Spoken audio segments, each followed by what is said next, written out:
Hey guys, what's up? My name is Josh, and we are currently starting on section 19 of the Montana CDL for 2016, well, the manual.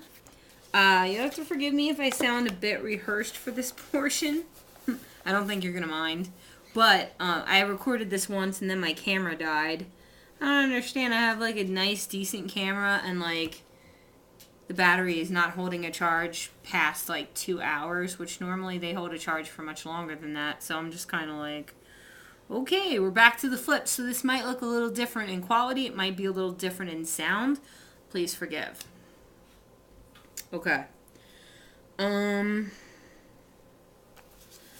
so what we're working with is we are finally in section 3.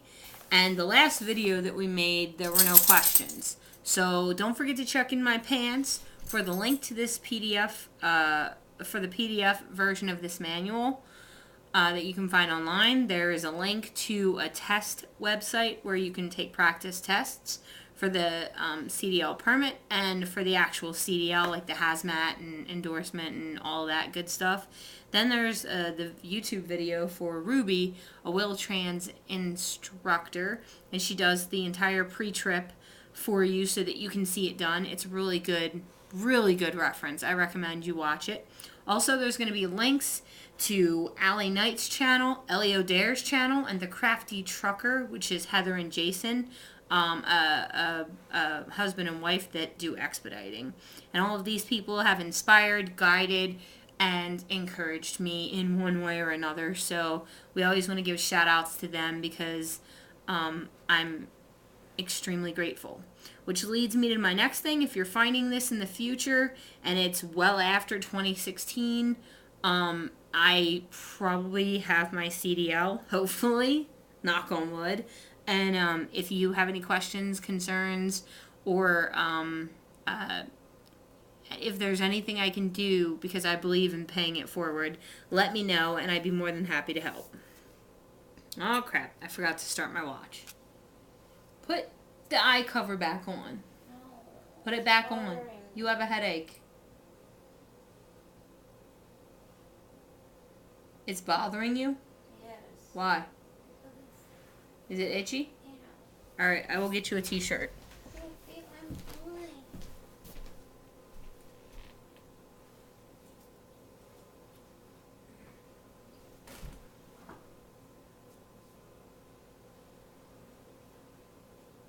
Here, put this over your head. It's very soft and dark.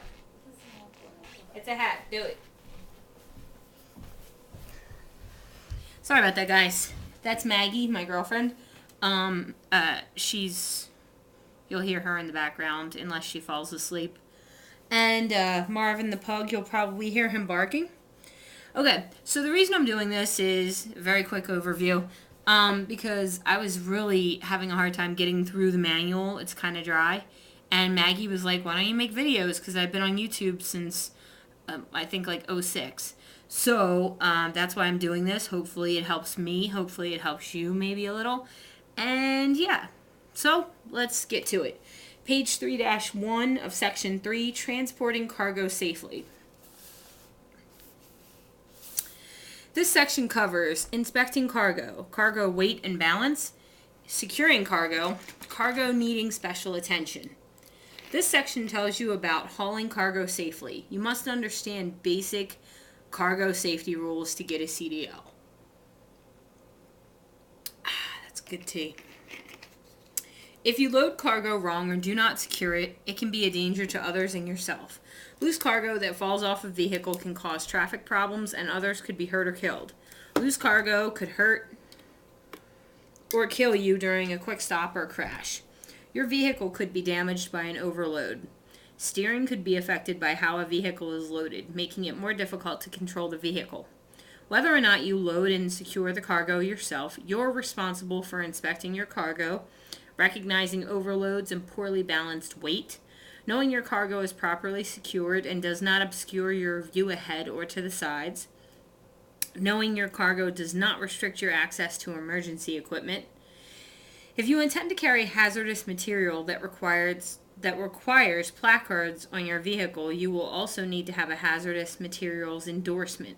Section 9 of this manual has the information you need to pass the hazmat test. 3.1 Inspecting cargo. As part of your vehicle inspection, make sure the truck is not overloaded and the cargo is balanced and secured properly. After starting, inspect the cargo and its securing devices again within the first 50 miles after beginning a trip. Make any adjustments needed. Recheck. Recheck the cargo and securing devices as often as necessary during a trip to keep the load secure. You need to inspect again after you have driven for 3 hours or 150 miles, whichever comes first. And this is one of the questions that they can ask. Well, they can ask whatever they want, but this is the one of the ones that I've encountered. After 50 miles of beginning a trip and after every 3 hours or 150 miles, and after every break you take during driving. Federal, state, and local regulations for commercial vehicle weight, securing cargo, covering loads, and where you can drive large vehicles vary from place to place. Know the rules where you will be driving. 3.2 Balance and weight. No, weight and balance.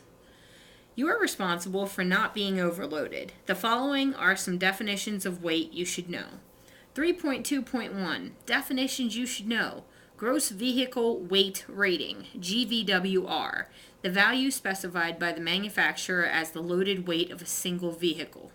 Gross Combination Weight Rating, GCWR, the value specified by the manufacturer of the power unit if the value is displayed on the Federal Motor Vehicle Safety Standards certification label, or the sum of the gross vehicle weight ratings, GVWRs, of the power unit and the towed unit or units, or any combination thereof that produces the highest value.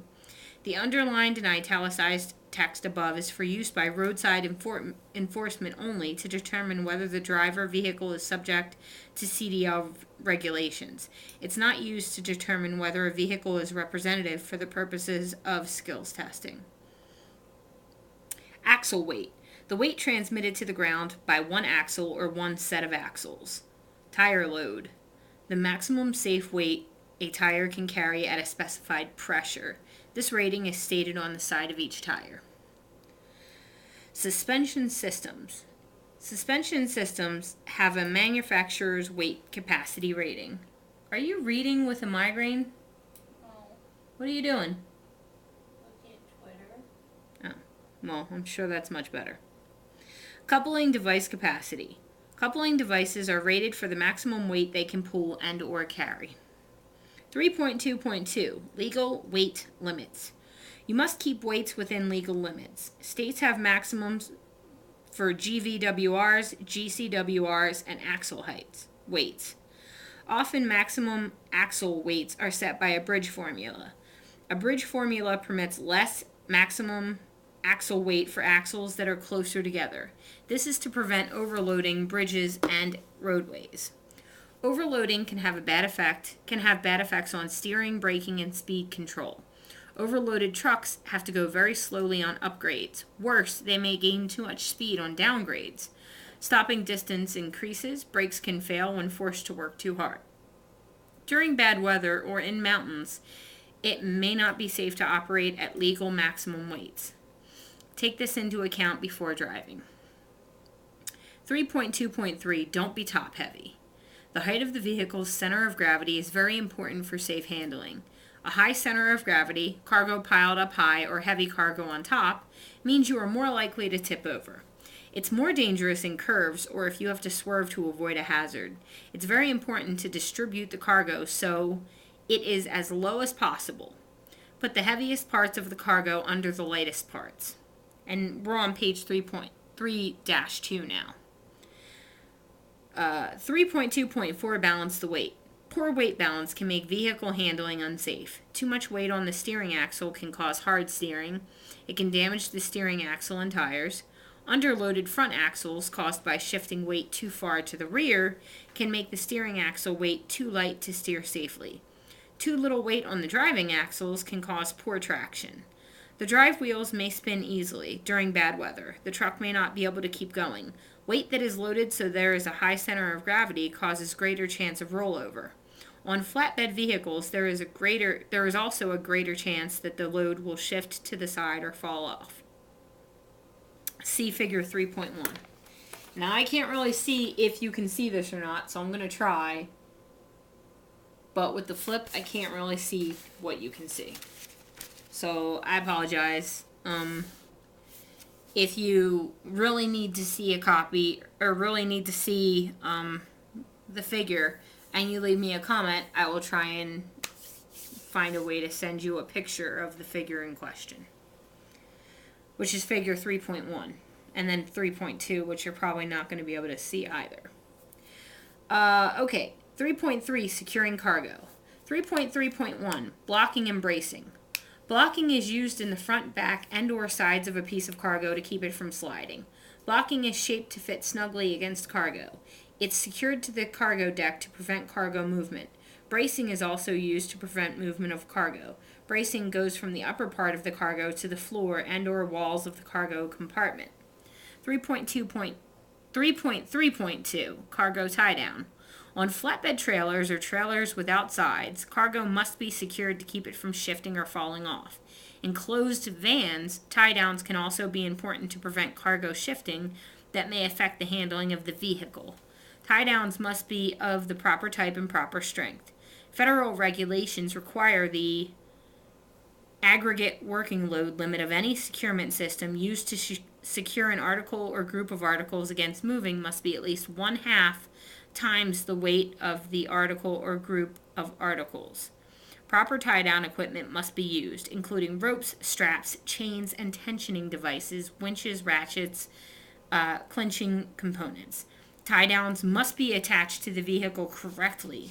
Hooks, bolts, rails, rings. See figure 3.2. Again, we're going to try. Hopefully you can see that. If not, I apologize.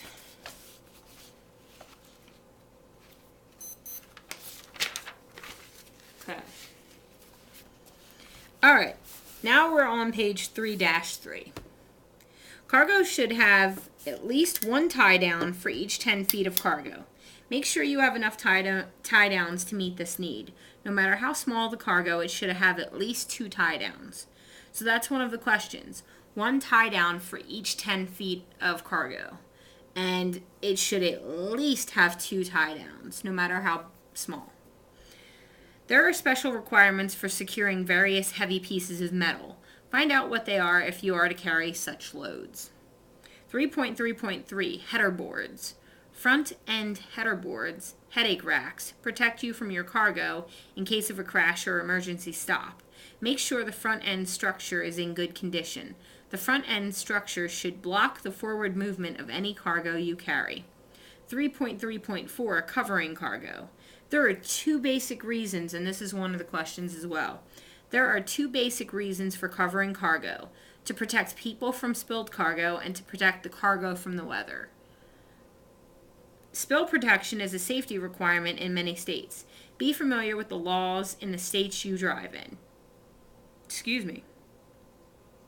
You should look at your cargo covers in the mirrors from time to time when driving. A flapping cover can tear loose, uncovering the cargo and possibly block your view or someone else's.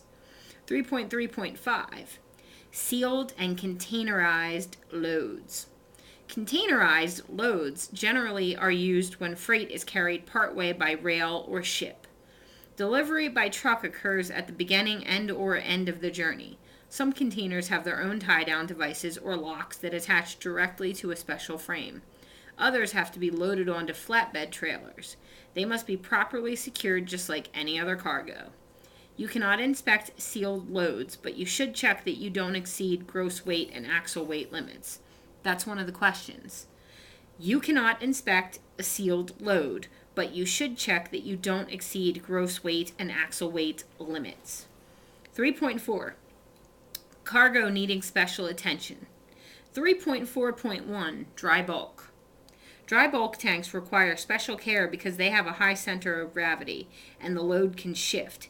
Be extremely cautious, slow and careful going around curves and making sharp turns. 3.4.2, hanging meat. Ew. Hanging meat, suspended beef, pork, lamb, in a refrigerator truck can be a very unstable load with a high center of gravity. Particular caution is needed on sharp curves such as off-ramps and on-ramps. Go slowly. 3.4.3, livestock.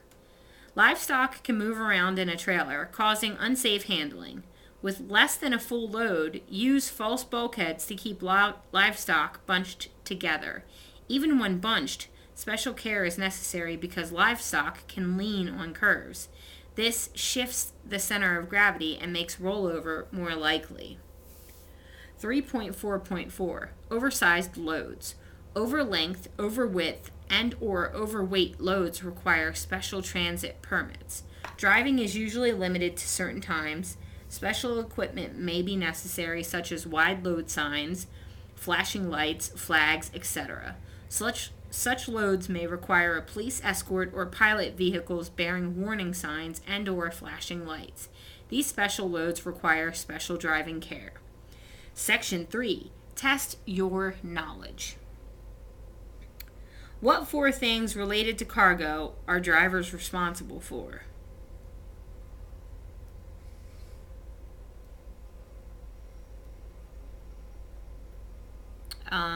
Making sure that it is properly balanced and not overweight, and that it's properly secured, and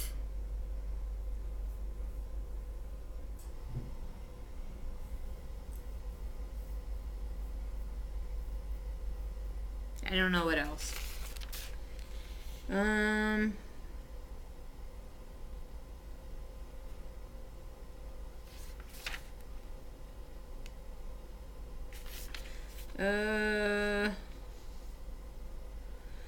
What 4 things?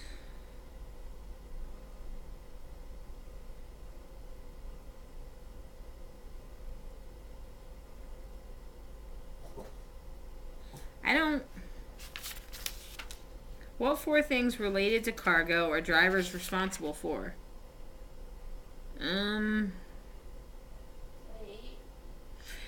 It looks like 1, 2, 3, 4. Check it out after 50 feet or after 50. I don't think that's it. It could be the list.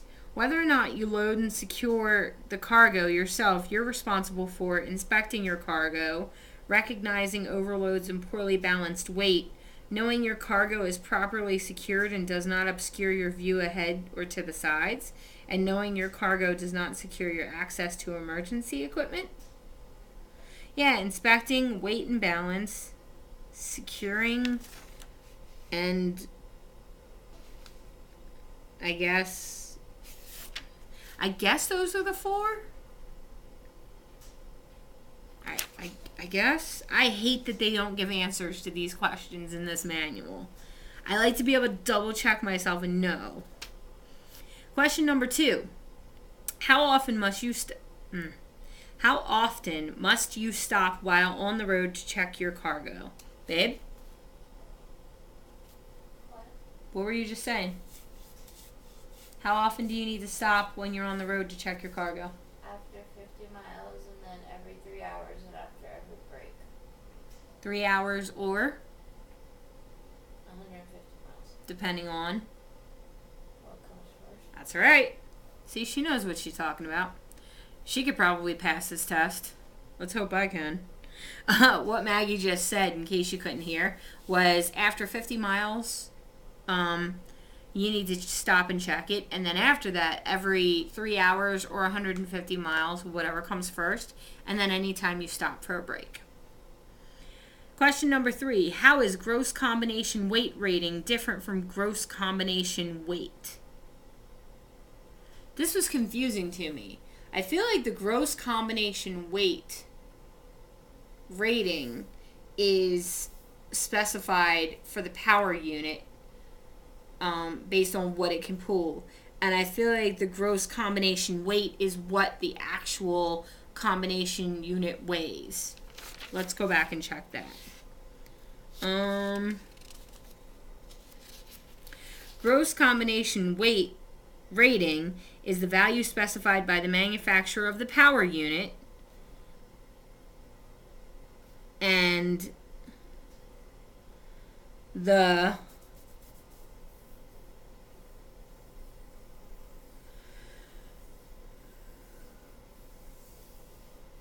gross vehicle weight.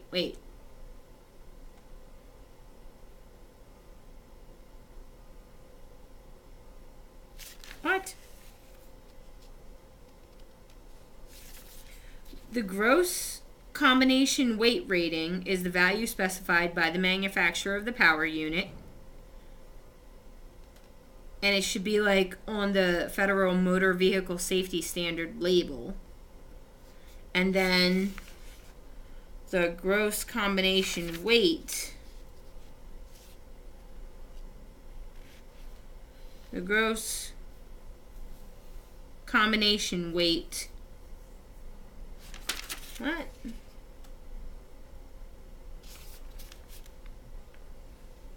Excuse me.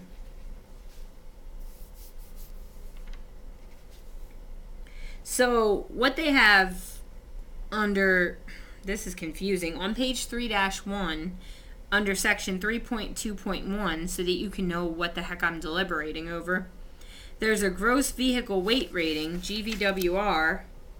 They're not asking us about that. They're asking, how is gross combination weight rating different from gross combination weight? And I feel like the answer is the gross combination weight rating is on that label for your power unit, which is basically, you know, what you're driving, not the trailer.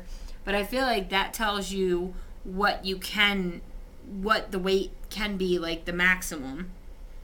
And I feel like the gross combination weight is what you actually are, I believe.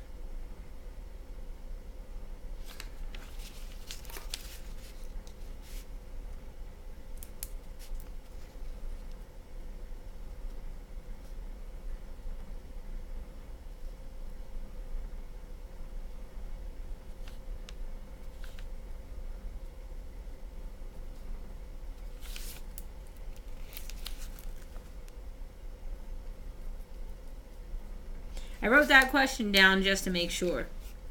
Okay, number 4. Name 2 situations where legal maximum weights may not be safe.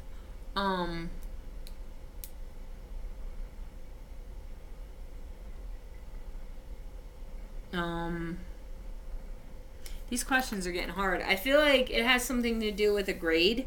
If there's a grade that's steep enough, you may, like, it may, that might be a thing.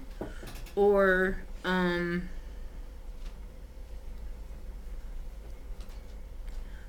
feel like if it's weather. But I'm gonna look. Legal weight limits.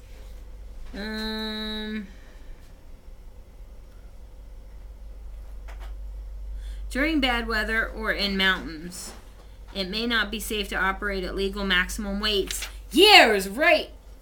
That was a lucky answer because I was not sure. Okay, question number 5.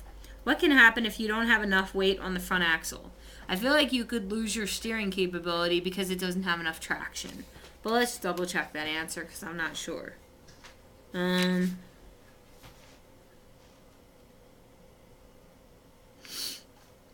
Balancing the weight.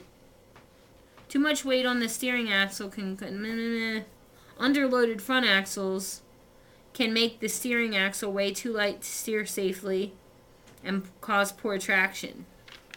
Is that or is that not almost exactly what I just said? This kid might know what he's talking about, maybe a little bit, possibly. Are you having a cookie? I'm not food shaming you. I'm just intrigued. I need a drink. Okay. I can't sweet, so I'm just not.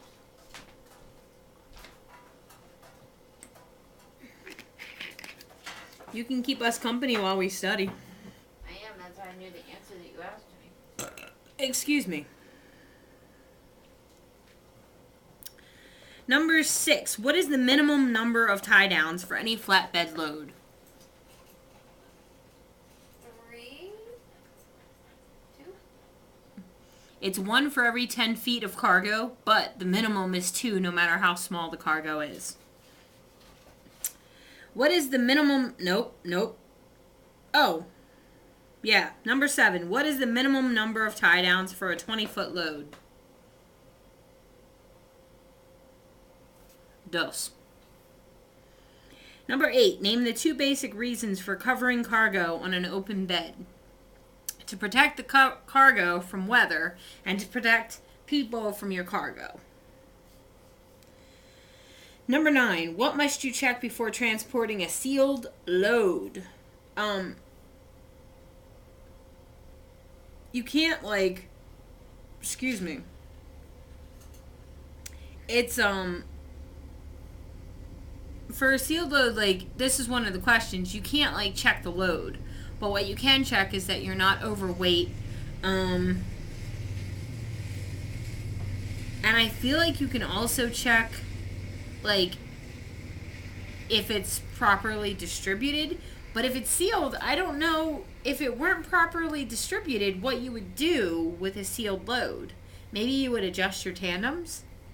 I'm not sure. Let me look. No.